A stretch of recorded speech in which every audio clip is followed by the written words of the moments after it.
So it's starting to get warm in Nashville, and I think this will probably be the last time I'm able to make this recipe for about 4 months because the heat's coming in. It's kind of hard to eat this when it's hot and it's chilly. Now, as a recovering Texan, I take pride in this chili recipe. I'll try to make it as simple as I can, and we're going to use one of my favorite kitchen appliances, the Instapot. Let's get into it.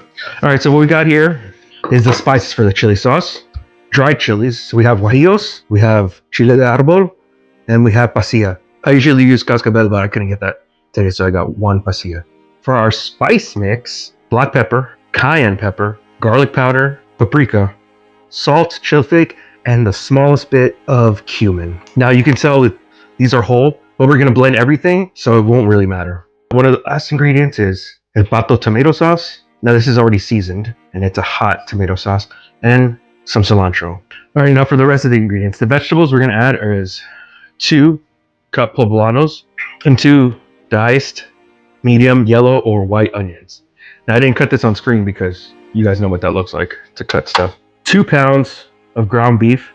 Really doesn't matter what you get. I believe this is 73.27. About a pound of steak.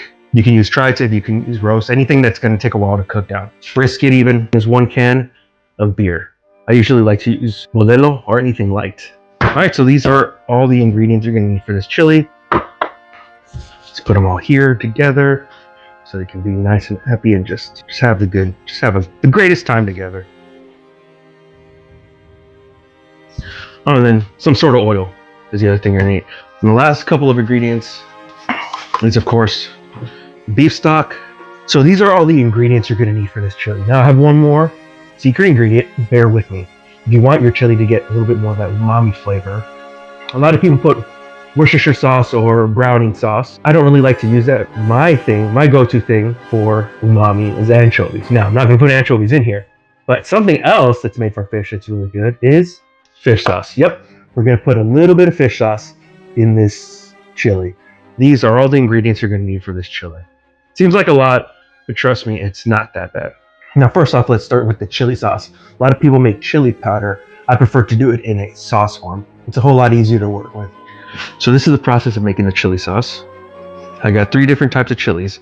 Now, I always use the same 2, and then I add another one. I usually use cascabel, but I couldn't get that, so I got pasilla. But if I use cascabel, I would use 2. 1 pasilla is enough, so we're gonna toast them. 1 pasilla, 2 guajillo, and then 6 chile de árbol. And I took out most of the seeds, if not all of them. So we're just gonna let these toast. So you gotta be careful because you're gonna start to, the house will start to smoke a little bit. Make it so it's starting to get toasty. You'll definitely notice the change in the guajillos. You might have to, no, and you might have to turn on your fan. Alrighty, so they are done. And I got some hot water right here, ready to go. So we can steep them. That's it. Now this, if you want to cover, you can, but it'll be enough just to leave them like that. I'm gonna add some pato. So this is a 28-ounce can. I'm gonna put about half of it. All right, it's good. Now my coffee is because I toasted all those chilies and I'm dying right now.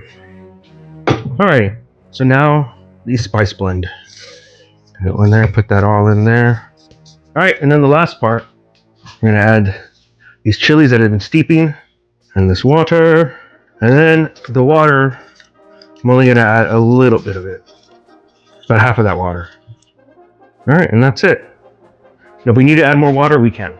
So in order to get this really smooth, because you have the whole peppercorns and the salt, you're gonna need to blend it for a little bit. I've been at it for about a minute or so.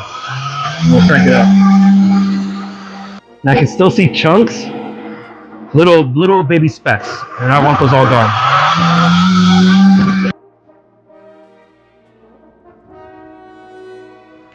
All right, that should be good enough. That is very pungent, so it should look like that, very smooth. And all of this is legitimately going to go into the chili. All right, so I put this on saute. I'm gonna add about a tablespoon, maybe a little bit more of oil. All right, so that's hot enough. So if I put too much of this in here, it's gonna start to cool down the pot. I don't want that to happen, so I'm gonna add about half of this first. I'm only gonna add a little bit of salt just to help it brown.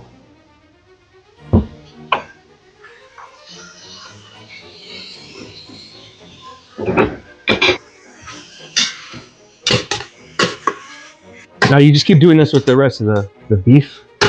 Now, granted, this actually doesn't really get too hot, but it'll be enough. Can add the rest of the beef. Same thing again.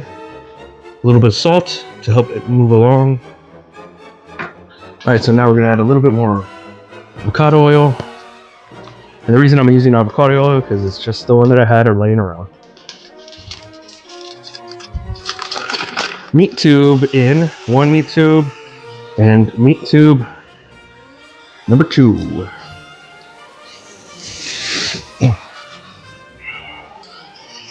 All right, so now I'm using this. I want to smash it all up in there.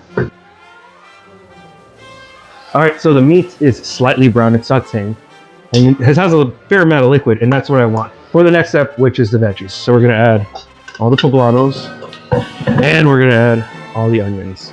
I'm just gonna let that cook down a little bit. Now you want to cook them until they're translucent. I'm gonna mix it all in.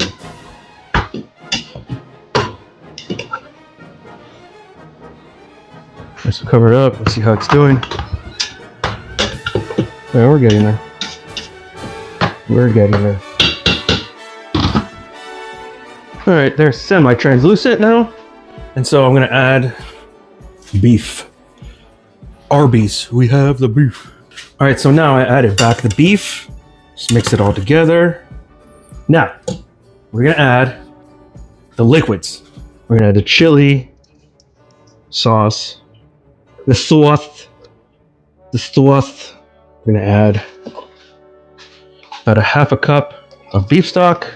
Gonna mix it all in. See, that's already a deep red. Then we're gonna add the whole can of beer. We're gonna add some more cilantro. It's okay if it's in big chunks. It'll cook down. That smells amazing right now.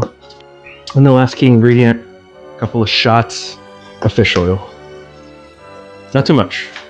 Mix it up, stir. Alrighty, now we're gonna cover this. Put the lid on the correct way. We're gonna cover it. And then there is actually a chili setting. So, chili setting. It's gonna go for 30 minutes. I'm gonna put it for 45. And there you go. And now it's ready to go. And we'll check back in about an hour. Okay, so once you are done, you let it rest. You're gonna still have to release all the pressure. Now be careful because it's still going to be hot. Now, as you can see, there's a good amount of oil, but we're not gonna worry about that right now. What we're more focused on is how tender the steak is. And after about 45 minutes of cooking and then 15 minutes of rest, it should be nice and tender, and it is. Now, what you're gonna wanna do now is turn it on to a saute mode and have it uncovered and boil that remaining liquid off to get it nice and thick. So it has been 10 minutes and I did take out a good amount of the grease that was on top, and I think it's ready. Well, let's try this. Bold red. So look at that. You can add onions, you can add sour cream, jalapenos. I just like it with a little bit of cheese. All right, now let's try it.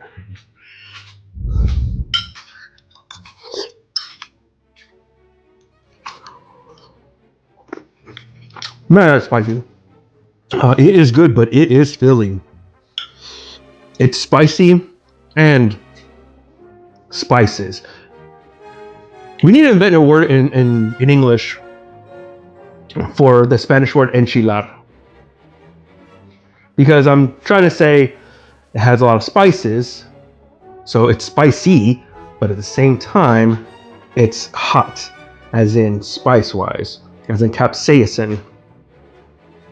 So we need to comment down below what word we can use to substitute out.